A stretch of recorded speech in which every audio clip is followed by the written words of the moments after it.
दशरथ जी के जीवन में कष्ट आया। सुनो, राम जी के पिताजी के जीवन में इतना बड़ा कष्ट आया।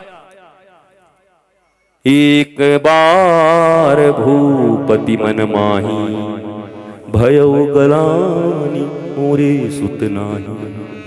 ग्लानी हो, इन्फीरियरिटी, ओ मैं बुढ़ा हो गया, मुझे पुत्र नहीं हुआ, मेरी जिंदगी बेकार हो गई। अब ध्यान देना बेरमो के लोगों, जब दशरथ जी के जीवन में दुख उपस्थित हुआ, कष्ट उपस्थित हुआ, तकलीफ आई, तो एक बार भूपति मन माही, भयो गलानी मोरे सुत नाही। तो क्या किए? मौसा घर गयो महिपाला, फूफा घर गयो महिपाला, दोस्त के घर में गयो महिपाला, मंत्री जी के घर में गयो महिपाला, मुख्यमंत्री के घर में गयो महिपाला। कहां गए? एक बार भूपति मन माही, भय गलानी मोरे सुत नाही। तो दुनिया में कोई याद नहीं आया। और दशरथ जी क्या किए? गुरु गृह गया तुरत महिपाला, गुरु गृह गया तुरत महिपाला। चरण लागे करे विनय विशाला, विनय विशाला, विनय विशाला, विनय विशाला। एक बार भूपति मन माही, भयो गलानी मोरे सुत नाही। यहाँ वहाँ कहीं गए नहीं महिपाला, गुरु गृह गया, गुरु गृह गया तुरत महिपाला, तुरत महिपाला। और हम कहाँ जाते हैं? क्यों छापड़िया?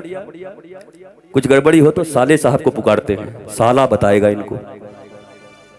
और गुरु कहां गए? अब राम जी को तो हम बहुत मानते हैं, राम जी हमारे प्राण हैं, और राम जी के पिताजी जो कर रहे हो तुम करने को राजी नहीं हो। उनके जीवन में ग्लानि उपस्थित हुई, कंफ्यूजन आया, तो उसको कंक्लूड करने के लिए अपने गुरु के द्वार पर गए।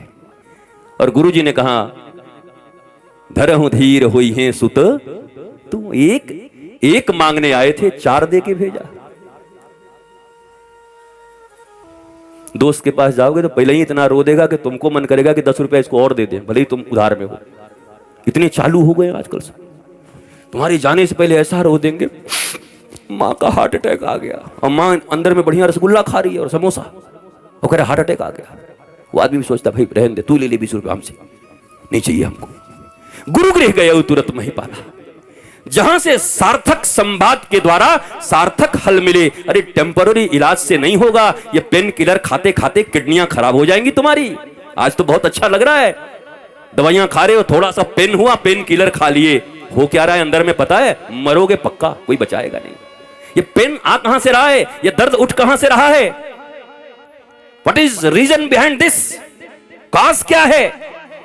तो जो सद्गुरु होते हैं वो कारण के ऊपर हमला करते हैं, कारण का निवारण करते हैं। किस कारण से इसके जीवन में दुख आया, उस कारण का निवारण करते हैं। ये दोस्त, ये मित्र, ये परिवार, ये रिश्तेदार, ये नातेदार, ये संसार, ये सब तुम्हें टेम्पररी रेमेडी देंगे, टेम्पररी रिलीफ दे सकते हैं।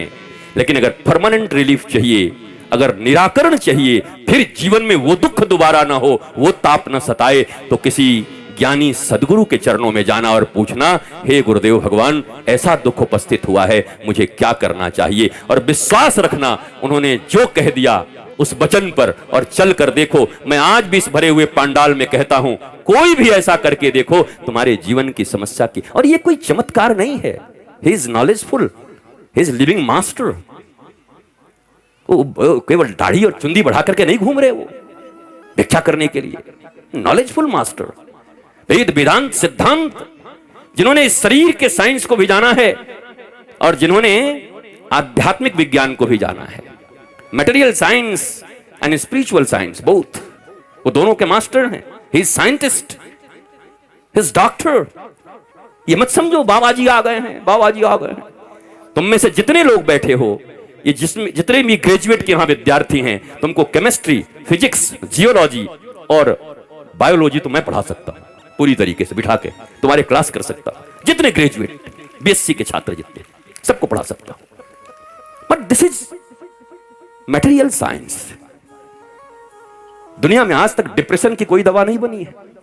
डिप्रेशन की जो भी दवा दी जाती है उसमें 70% अफीम होते हैं, तुम्हें सिर्फ सुलाया जाता है।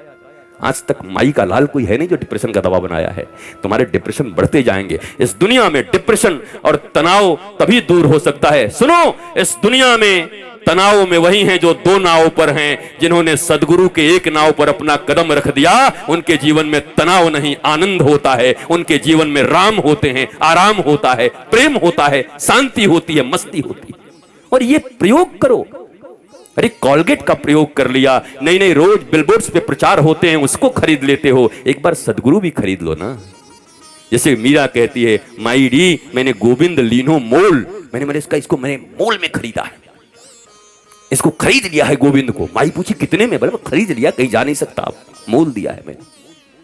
42 साल तक मीरा रोती रही, कृष्ण कृष्ण करती रही। इतना दुख मीरा के जीवन में लिखा है, अगर मैं जान जाती कि प्रीत किए दुख होए, तो नगर ढिढोरा पीटती प्रीत न करी हो कोई। पर 42 साल की उम्र में मीरा की भाषा बदल जाती है। क्यों बदल जाती है मीरा की भाषा अचानक? जो मीरा इतना रोती है दुख में, वो क्यों 42 साल के बाद बदल गई? 42 साल के बाद एक दिन नाचने लगी अचानक, और नाच कर गाने लगी क्या? पायो जी मैंने राम रतन धन पायो। किसने दिया? वस्तु अमोलक दिन मेरे सदगुरु, वस्तु अमोलक, वस्तु अमोलक दीन मेरे सतगुरु।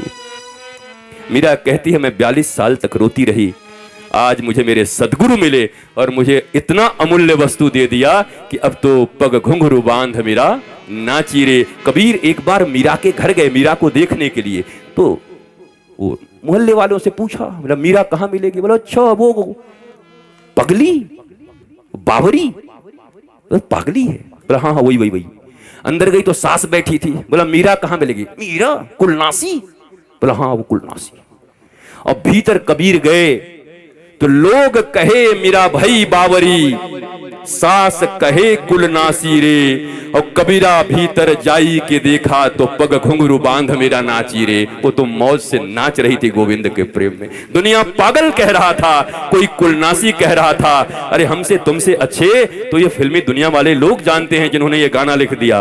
कुछ तो लोग कहेंगे, लोगों का काम है कहना, छोड़ो बेकार की बातों में कहीं बीत न जाए बेरमों की ये सुंदर राम कथा की रहना। इसलिए मन लगा करके राम कथा सुनो, इधर उधर के चर्चा में मत रहो। और जब भी यहां आओ तो परिवार वालों के साथ आओ, पर आते के साथ छोड़ दो पीछे। बोलो तुम उधर बैठो मैं इधर बैठूंगा, पति इधर पत्नी उधर, दिखे नहीं।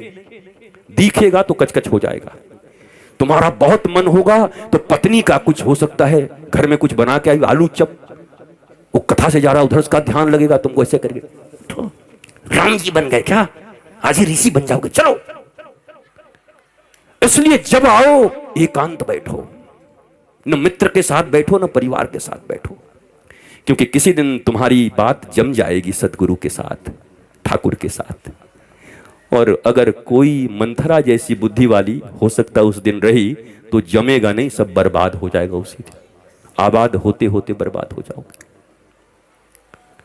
इसलिए जीवन में कथा सुनने का नियम यही है, जितासना, पहले आसन को जीतो। हमारे पांव फ्रैक्चर हैं, देखो पांव टूटा हुआ है, उसके बाद मैं इतनी लंबी यात्राएं कर रहा हूं। डॉक्टर कह रहा है गुरुजी क्या करोगे, जान दे दोगे अपना?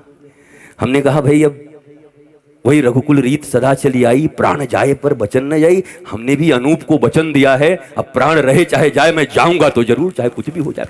वचन तो नहीं तोड़ूंगा, कुछ हो जाए वचन नहीं तोड़ूंगा। बिल्कुल परमिशन नहीं है किसी डॉक्टर के द्वारा, मतलब सब परमिशन के बाहर मुझे जाना है। और राम कथा करेंगे तो मुझे पक्का विश्वास है इस दुनिया में आज तक भगवान राम से बड़ा वैद्य कौन हुआ है?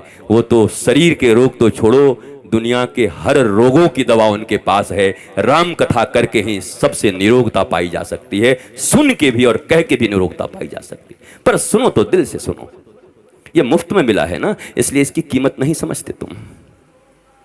पर तुम अभी मेट्रो सिटी में होते, और अब हमने जो कार्यक्रम तय किया है, और अब जब लोग वहां बड़े बड़े टिकट और ये लेकर के आते हैं ऑडिटोरियम में, तो खचाखच भरे रहते हैं और पूरा वसूल करके जाते हैं। अरे इतना पैसा लगे, वसूल के जाएंगे, वो फ्री में दे दो। अच्छा ये बाबा जी हैं, हाँ ये जटा इनका ओरिजिनल है कि नकली है हो? और तेरे को इससे क्या मतलब भैया? हमारा असली है चाहे नकली, हमारा है। भला है बुरा है जैसा भी है, मेरा पति मेरा देवता है। तुमको क्या लेना इस जटा से?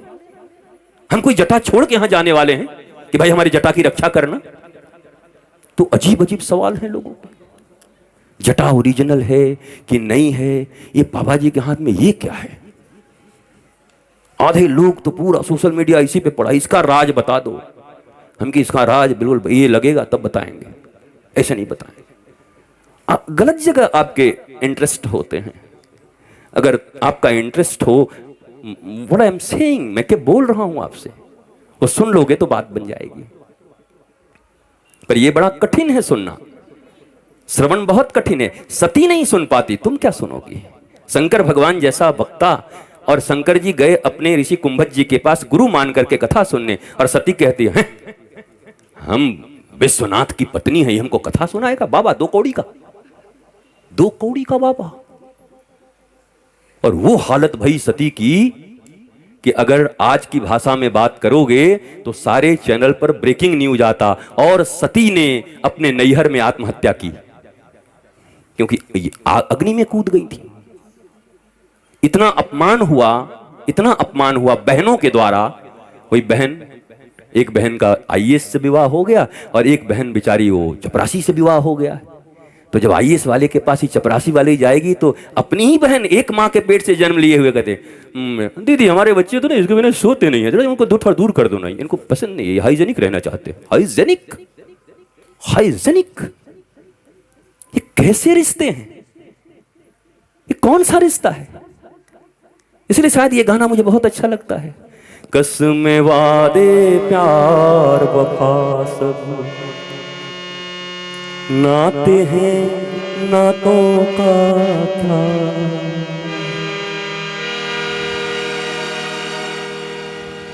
ये सब बातें हैं भैया, समय आने पे पता चलेगा, जगह मिलने पे पास दिखाया जाएगा, पास दिया जाएगा। एक बार टाइम तो आने दो, सब पास देंगे तुमको। इसलिए जीवन में अपनी प्रज्ञा को मजबूत रखो। एक तरफ रावण जैसा धनवान आदमी, जिसके कमोड भी महाराज सोने के हैं, सड़कें भी सोने की हैं, नालियां भी सोने की हैं, सोने के। तुम्हारे पास तो गोल्ड होंगे तो 10 ताला लगा के आए होगे लॉकर में भी। कहाँ है पत्नी, कहाँ रखी तुम्हारा? लॉकर में ना, लॉकर में सब रखी होगी। घर में भी होगा तो जमीन में गाड़ दे रहे हैं आजकल कि नजर न पड़ जाए। और उसका तो बेचारा जमीन ही सोना का था, पूरा का पूरा पिच के बदले में, कोलतार के बदले में सोना लगवा दिया था सड़कों पर। इतना सोना था रावण के पास। और सुदामा के पास क्या था? अयाचिक वृत्ति, न मांगना, न किसी से कुछ कहना, मिल जो है उसी में मौज है। और जब पत्नी ने जोर करके भेजा और अपने पर्यंग पर, सिंहासन पर बिठा करके श्री कृष्ण जैसे भगवान इत्र से और गुलाब जल से नहीं बल्कि अपने आंसुओं से उनका चरण धो दिए, क्या था सुदामा के पास? और जब जाने लगे तो जो पीतांबरी दिया था वो भी कह दिया भैया उतार के जाओ। पहनने के लिए दिया था, ले जाने के लिए थोड़ी दिया है, वो भी उतरवा लिया, अंगूठी भी उतरवा ली। एक बार सुदामा जी के मन में आया, आदमी तो बढ़िया है, सेवा तो बहुत करता है, खिलाया तो बहुत, देने लेने में कमजोर है थोड़ा। हम लोग भी ऐसे ही हैं, हम यहाँ कथा करने आए हैं, खूब बढ़िया सेवा वाह कर दो, और जाते समय लिफाफा नहीं दे तो कहेंगे बड़ा कमजोर हो गया लगता है ये मंगल। हालांकि ऐसा होगा नहीं, ऐसी कोई इच्छा भी नहीं है। मेरे राजेंद्र ने मेरे बेटे के रूप में जीवन भर, जब तक वो रहे, भारत के किसी कोने में मैं चला जाता तो मेरे बेटे की तरह खड़ा होकर के पहले फोन की घंटी घनघना जाती, बाबा जा रहे हैं, सब तैयारी करके रखो। ऐसा मुझे प्रेम करते मेरे राजेंद्र। आज मैं उनको याद करता हूं यहां से। ऐसा वीर सपूत मैंने नहीं देखा। दल के दलदल में मैं नहीं फंसता, साहब दल के दलदल की बात नहीं है, ये बात तो दिल की है। और यहां दल के दलदल में फंसने में नहीं आया, और दल के दलदल से ऊपर उठ करके अपने दिल के राजा राजेंद्र के पास आया हूं, जिसने जीवन भर न जाने गुरु रूप में कितनी सेवा की है, उनके द्वार पर आया।